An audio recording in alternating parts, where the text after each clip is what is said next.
And like I've carried on the conversation by myself this whole time, I shall continue to do so. It's a very natural inclination to begin with, so F me that the camera's in the hand to make it so. Avatar 2 is going to make buku bucks. I hope especially that it helps IMAX screens for the next couple months just boom, or AMC and Cinemark theaters in the next couple months boom, just because I could really love to see the benefit of that potentially in other exchanges around the world. Avatar 2. I'm going to spoil it now. This is the spoilers. If you've seen Avatar 2 and you want to listen to me bullshit, let's go on an adventure. If you haven't seen Avatar 2 and you're worried about like minute details, I'm the wrong guy, because I remember the strangest of things and all kinds of it too. So I'm going to go on my little ride for a 3-hour movie. 3-hour movie. We need to consider to give these theaters some reprieve, because 3-hour movies might need concession breaks and pee breaks at the hour and like 20-minute mark, hour and 30-minute mark, something, because there's got to be some change whenever even I got antsy, and it is hot. Normally it's nice and cool in theaters and people are like tired, whatever. It was so hot, I feel like they're trying to make people go to sleep on purpose, so we have to keep coming back to see it. So how do they get repeat viewings? Oh, it's 3 hours long and everybody kept on falling asleep during it, so they had to keep coming back to see it again because they kept missing important parts. I don't know if that's true. That's just a funny. That's passing on the right. Rude. Good grief. What have we come to, people? Passing on the right. Avatar 2, Way of Water. They do a fantastic job setting up your invested interests into, we won't completely blow it off the wall, but specific characters so that their vested interest from us is more powerful in case they were to get in trouble or hurt. And that's all I really need to say, because that's about as accurate without... I'm spoiler video, so I can say whatever I want, but they did a good job setting up the character that they killed, because we cared about him, but not too terribly much, whereas the other characters, I'm talking about the brothers. This vagueness ain't gonna fucking work. Bad words. Blah, blah, blah, blah, blah. Sully has a huge, diverse family. Sully had a boy, he's the king of the tribe. Then they had another boy, then they had a girl who seems to have some kind of immaculate conception. The girl, who's just like Sigourney Weaver's character, has immaculate conception concepts, I believe. And she has superpowers. Go figure. And she's highly in tune with the Mother Earth, I forget what it's called. Wow. Like, it's all... And again, it's based on Sigourney Weaver's prior character. So if you remember Avatar 1, that was the one. She was the one that, understood it exceptionally well from two perspectives, not just one. And now this one is a little mini Sigourney Weaver, which I believe has a twofold. Number one, they had Sigourney Weaver do the voiceover stuff for it, but, age it down somehow. But they presumably had a body double for the other stuff. I could be wrong. They might have had Sigourney acting as the little girl too. I don't know. She's a very talented actress. I wouldn't be totally surprised to hear that she did a bunch of the motion capture stuff for the little girl too. Not just, the Avatar character that she's seen in for moments in a test tube, or herself. And then there's another younger one. Plus, the Colonel, that was our bad guy of the last movie, was nice enough to have some offspring before he kicked the bucket. And I'm just like, I'm sure he can get his however he needed to, but at what point while he was on his dastardly deeds does he have time to make children at all before he died? So that subplot was a little weak, if you were to ask me. but it served its purpose. And its biggest purpose was to create duality. Most of this movie is duality between two ideals and how it's not necessarily both of them work in their independent ways on their extreme versions, okay? Dichotomy doesn't create winners. Both and. The both and response. When you see the hard and the love, you get both and. So, Jake and his family represent the love, and then Spider, which is his adopted family that was also the Colonel's biological son, is not adopted, but like a version of blood that's not, I don't know what the word is, related correctly so that you could see the disjunction on purpose.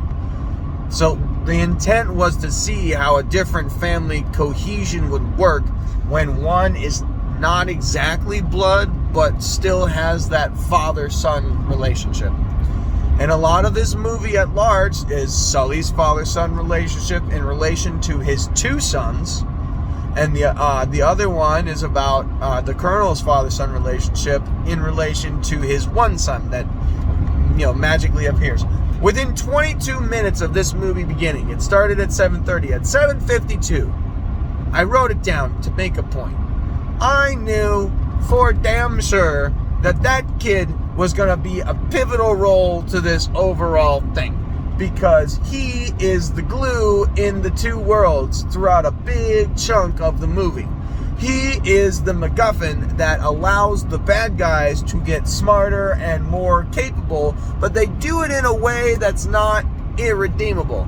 He's just like, well, they're going to let me live, and I'm kind of who I am, so I'm just going to be myself. I'm going to train these idiots. I'm going to see how they treat the local people, and then I'm going to be, like, surprised whenever they start beheading people and shooting them and setting their villages on fire.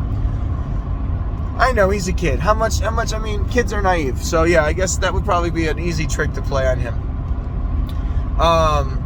This is the base family, right? This is still just Sully's family. And most of the movie is about setup and getting to know that family, getting to know the core, getting to know the two sons. One's the responsible one, one's not.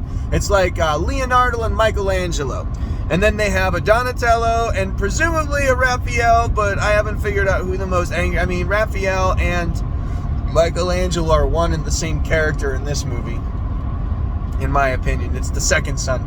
The second son is clearly a very, very, very important character to the overall franchise. Otherwise, he wouldn't have magically been able to commune with nature that was atypically a banished character. They have a whole subsection of species within the water culture. So, the movie goes along, we get introduced to the one family, we get reintroduced to the Colonel and his men, Avatar. Yeah, don't forget, these are the rules. And now we're going to make a bad guy with the old bad guy so that we can just really recreate those, like, you know how mean he is. You know how bad he is. Now check him out when he's blue. Bam! Even meaner and scarier. He actually seemed a little bit tamer in this movie, I think, comparatively. I think he softened by becoming blue.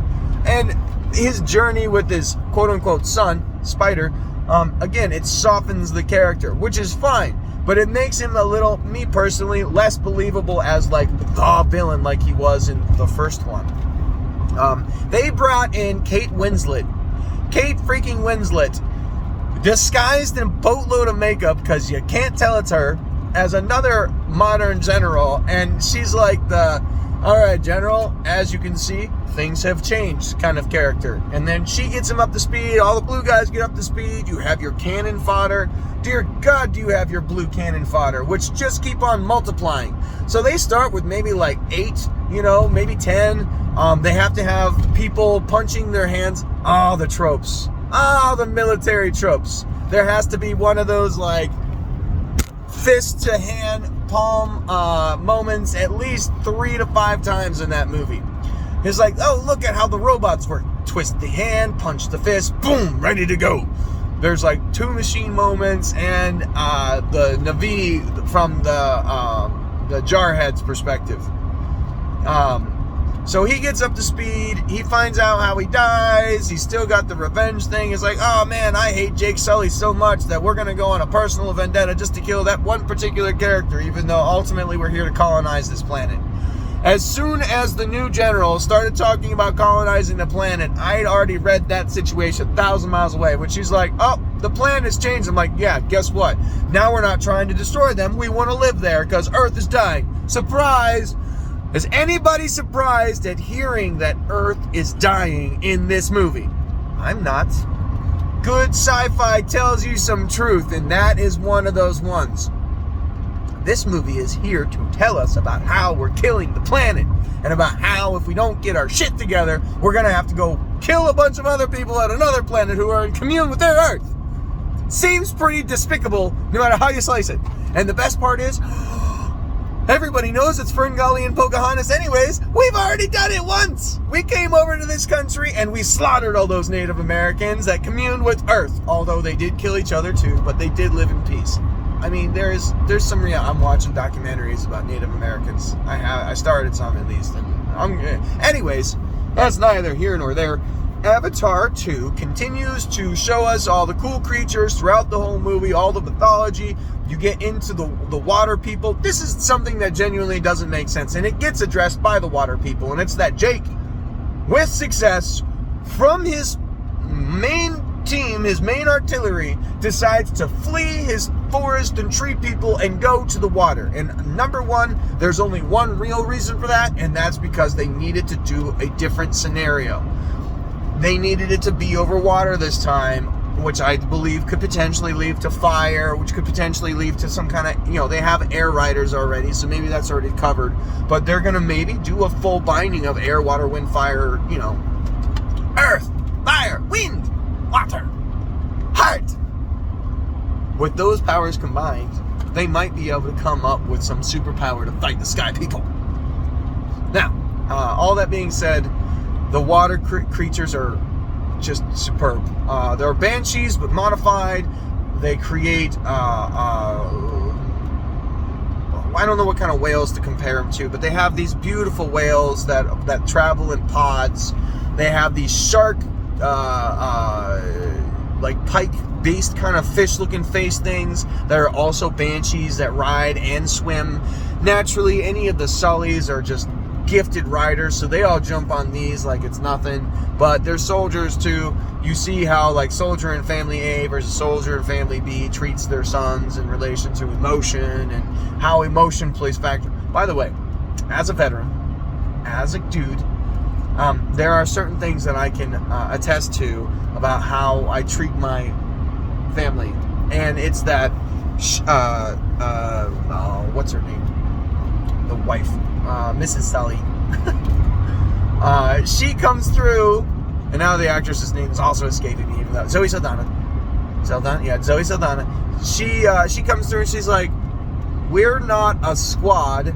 We're your family." And I'm like, oh, that actually hits home. But I'm gonna stick with my answer on this one. Can it be both and? Does it have to be either or? A squad and a family are one and the same whenever it's done correctly. That's neither here nor there. So, still going through Avatar 2. Still creating an escape route where Sully left his regular people to go put water people in danger instead. And somehow it seemed fitting because he said the water is powerful and there's a lot of it and it's going to be harder for them.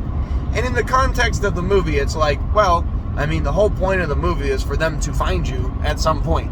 So ultimately, from my standpoint, as a viewer of a movie with my suspension of disbelief ever so broken, you really did just move from your tribe to another tribe and put them in freaking danger instead.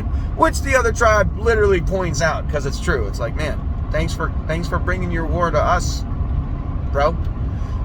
There are whale hunters in this movie, so they utilize that probably just from real world kind of stuff, comparable and whatnot. And once they start hunting whales, it becomes more personal to the water people who, the water people are great. Watching the water people is reminiscent of watching Wakanda Forever and seeing Namor, not Namor, but Namor, do their thing in that culture. Like, it's very fascinating. Aztec-y, whatever. And they have the whales that are directly related in their pods to these particular people. These people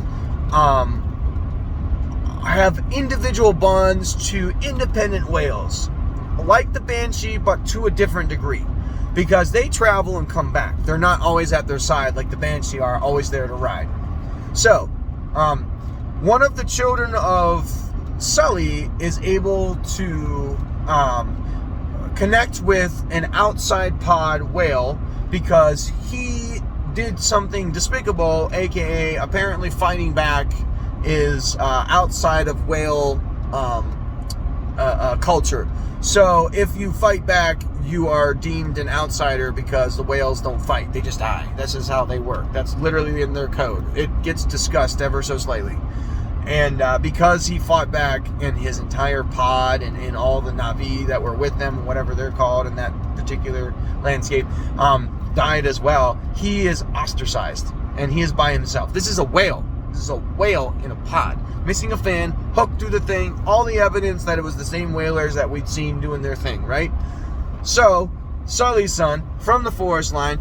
Forest Line people are often made fun of by the local water people because they're out of their element, fish out of water story, blah, blah, blah, blah, blah. I'm sure if the fish people went to the forest people and the same thing were in reverse, some kind of similar scenario might occur where they're like, ha ha ha, look at the fish people, they don't know how to fly.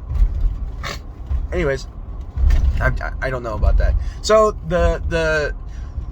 the son, that's the ostracized one, that's the second son, that's the one that gets everybody in trouble all the time. He's the one that has the instant bond with the outsider whale, and he winds up, of course, becoming important a couple parts of the story. The whale does. The connection there is still a little bit loose. I think that there is a long-term capability in between those two. But the big look was, again, it was the sister with the Immaculate Conception, who's essentially Sigourney Weaver Part 2. She literally has the ability to talk to all these creatures with their little tail thingy and tell them or guide them what to do, like a mutant superpower. So she's really the character to watch. And we still have no idea what the youngest one does at all. So, they did some tropey stuff whenever they were having the tribes meet. They had the second son eyeballing this cute fish girl who winds up, of course, being the most obvious love choice on the planet. Gigundo eyeballs on this particular Na'vi, which I think makes her emotionally more, like, sensitive for us. Like, put those eyes in, huge, make them happy, sad, and everything in between. Convey that emotion, and it comes across quite well because you can see all the emotion in the eyes when they're bigger like that. I hope that's not some kind of trend. Oof. Limited, not like gigundo scope like they do in cartoons for kiddos to make us feel sympathetic for their toys. No, we don't need all that. But so they bind. Their relationship is already clearly set in stone. At some point, they're going to wind up making babies and uniting the clans. Unite the clans! I spat. Unite the clans! It's Braveheart. Lots of talking about how, you know, the ship sinking in the water, and all I could think of is like, man, Titanic was such a good movie. It's a good thing that James Cameron had this kind of advanced looking into sinking ships so that he could use it again in other movies. They have a standoff, you know, there has to be a standoff. As the movie goes on, you know, they kill the wrong whale at the Phi moment. If you multiply the overall runtime of 3 hours and 12 minutes by 0.618, you wind up with just shy of 2 hours. At just shy of 2 hours, they are having the whale that was the connected spirit to the woman that was the queen of the other tribe die. And to me, that's not the moment. That's not... I don't know that I would point to any one moment in this movie and honestly be like, well, clearly it was a lot of lead up, all of it. I mean, it's 3 hours long, so there's lead up, character, lead up. And then they get to a fight, and that's where things get a little bit, you know, gummy for me. I felt that, I gotta park. Oh gosh, I'm gonna hit a tree. I'm looking at my driveway instead of in front of me. I don't care who sees this. Leads up to a fight. They have to escape a sinking ship. Again, the CGI was beautiful all throughout, except for maybe some of those close-up fighting sequences. Highlight, Zoe Saldana is a immaculate fighter, and whoever they have her choreographed with and all this stuff, she is an assassin. She is a killer, stone cold assassin. And whenever she gets called to task because they kill their son, which is the big reveal, if you would, at the third act turn to make us particularly emotional towards there has to be a death in the family so that we can perpetuate it further, because they're supposed to be like Avatar 5, so we'll see how it gets there. But it's got to start with more death in the family, because Sully has to take the fight to them to a degree, or he has to learn his next trade so that he can get ready to be the ultimate Avatar. Okay, let's not forget, for any of you out there that know that Avatar is a cartoon series which is about one character getting the power of multiple different things and then becoming superpowered so they can fight the bad guys. If we start going down the route like that with this, and they're both called Avatar, I begin to call shenanigans on the lack of creativity in between the names. I'm at home. It's been 20 minutes. If anybody's even listening at this point, I spoiled the whole movie. That's kind of what it's called. It's called the spoiler review. I found it to be fascinating. I found some of the weak stuff pretty predictable, unfortunately, but that the visual cues and the fighting sequences, the choreography that looked beautiful, like I said, with her, the mythology with the creatures and how beautiful all the creatures in the water looked and how the music sounded and how it swayed in motion. It swayed my emotions correctly. All things considered, it worked well where it was supposed to, and it created the sad moments where it was supposed to. I wasn't as attached to the son per se, but some of the stuff that surrounded his death, that was where it started to get me. Because there are things that people say all throughout the movie that mean more than the actions that you see portrayed, right? They go through it twice, the way of water, and it's that water is all around us, water is powerful, we were in water before we were alive, and we're still in water now, we have to connect to the great big thing. I still think James Cameron's basically, or the script writer, or a mixture of the two, they're talking to us. They're not talking to, people that want to watch a movie. They're literally telling us, hey, you need to pay attention to these things in the real world. Otherwise, the planet's going to die. And we're going to have to go destroy other people to be able to live on their planet. We don't want that now, do we? I need to cut this. 22 minutes. Avatar 2, I give about a 7 and an 8. I hope it makes at least $1 billion. I'm not joking about that number. I want it to make over $1 billion. If Spider-Man No Way Home can do it, I think Avatar 2 can do it.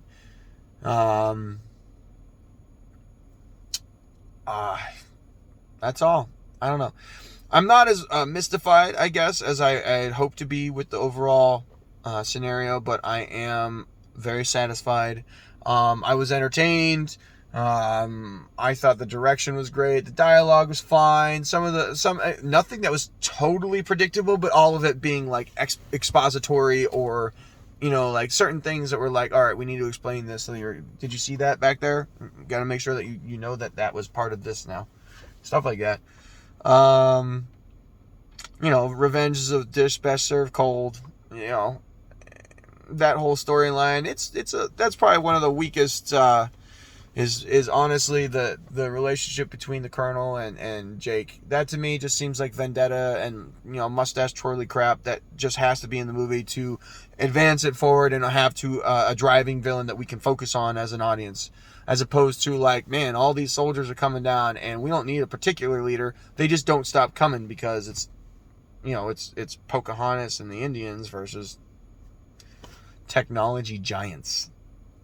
But they're still crushing, so I guess they win, ultimately. They will win, ultimately. Don't forget, by the time Avatar is over, all the movies are said and done, cohesive living will probably happen to a degree, but I hope not to some, maybe Star Trek Next Generation kind of stuff, but not we're coming down to take over this planet, as they believe they are. So we'll see how that all plays out in the long term.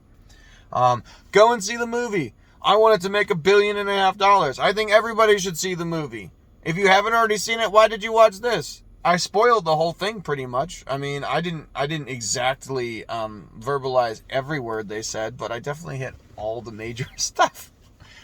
See, Cliff Notes for people that don't want to go for 3 hours. Here's a 25-minute version. It's not as fun, but it's fun. Could be fun. All right, like, subscribe. I don't know if I really mean that or not. I just know that's what I'm supposed to say. Feel free to watch some of my other movie reviews or my crazy political talk about, what it's like to be a server in a restaurant and Thanksgiving in relation to it and what people should be like around each other on a regular basis. But that's a whole nother long video. Ooh, it's an hour-long video. You got to be very tolerant if you want to watch that thing. Too many stuff. Anyways, thanks. Have a great day. Don't have a good day. Have a great one.